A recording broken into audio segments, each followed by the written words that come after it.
Hi, this is Pastor Brian. We are reading a chapter from Ecclesiastes a day as we continue to study wisdom literature through quarantine, hopefully growing in our knowledge and in our faith in God and in Christ Jesus. I will be reading from the Common English Bible, and today we are reading chapter 2. I said to myself, "Come, I will make you experience pleasure. Enjoy what is good." But this, too, was pointless. Merriment, I thought, is madness. Pleasure, of no use at all.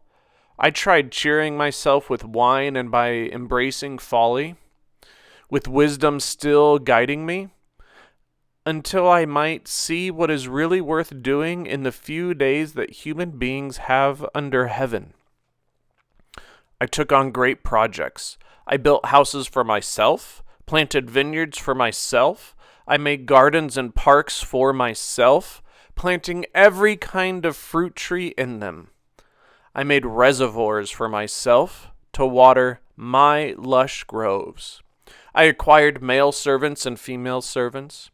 I even had slaves born in my house. I also had great herds of cattle and sheep, more than any who preceded me in Jerusalem.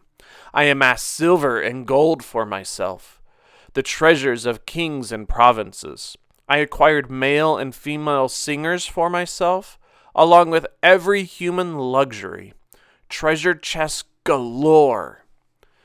So I became far greater than all who preceded me in Jerusalem. Moreover, my wisdom stood by me. I refrained from nothing that my eyes desired. I refused my heart no pleasure.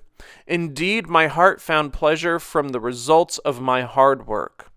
That was the reward from all my hard work. But when I surveyed all that my hands had done and what I had worked so hard to achieve, I realized that it was pointless, chasing after wind. Nothing is to be gained under the sun. My reflections then turned to wisdom, madness, and folly.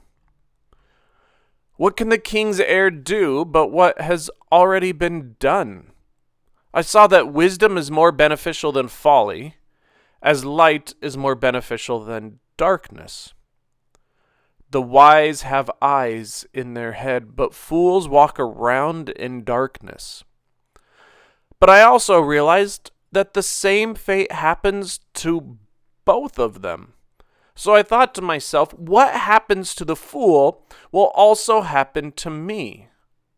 So why have I been so very wise? I said to myself, this too is pointless. There is no eternal memory of the wise any more than the foolish, because everyone is forgotten before long. How can the wise die just like the fool? So I hated life, because the things that happen under the sun were troublesome to me. Definitely, everything is pointless, just wind chasing.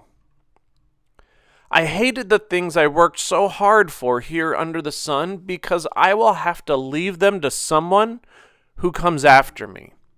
And who knows whether that one will be wise or foolish. Either way, that person will have control over the results of all my hard work and wisdom here under the sun. That too is pointless. Then I gave myself up to despair as I thought about all my laborious hard work under the sun. Because sometimes those who have worked hard with wisdom, knowledge, and skill must leave the results of their hard work as a possession to those who haven't worked hard for it. This too is pointless. It's a terrible wrong. I mean, what do people get for all their hard work and struggles under the sun? All their days are pain and their work is aggravation. Even at night, their hearts don't find rest. This too is pointless. There's nothing better for human beings than to eat, drink, and experience pleasure in their hard work. I also saw that this is from God's hand. Who can eat and find enjoyment otherwise? Because God gives wisdom, knowledge, and joy to those who please God. But to those who are offensive, God gives the task of hoarding and accumulating, but only so as to give it all to those who do please God. This too is pointless and chasing after wind. So what spoke out to you today? What'd you find interesting? We have more wind chasing in this chapter. We had some that we didn't really focus on in the last chapter. And a lot of negativity about all the work that we put into things and how it passes on and we can't take it with us. What does that mean to you? Do you worry about those kinds of things? I have to admit that after having children of my own, I often wish at times that I could literally pass on some of the knowledge that I have onto my children so that they don't have to go through some of the things that I've gone through, so that they can already know those things, or at least listen to my wisdom as we were reading about and not make those same mistakes that I made. And yet, here we are, generation after generation, very much like the text says, redoing everything that we've already done in the past. Everything under the sun. And some of it does seem like wind chasing. So write down your own thoughts, explore some of mine, share them with a friend, share them with me, share them on social media.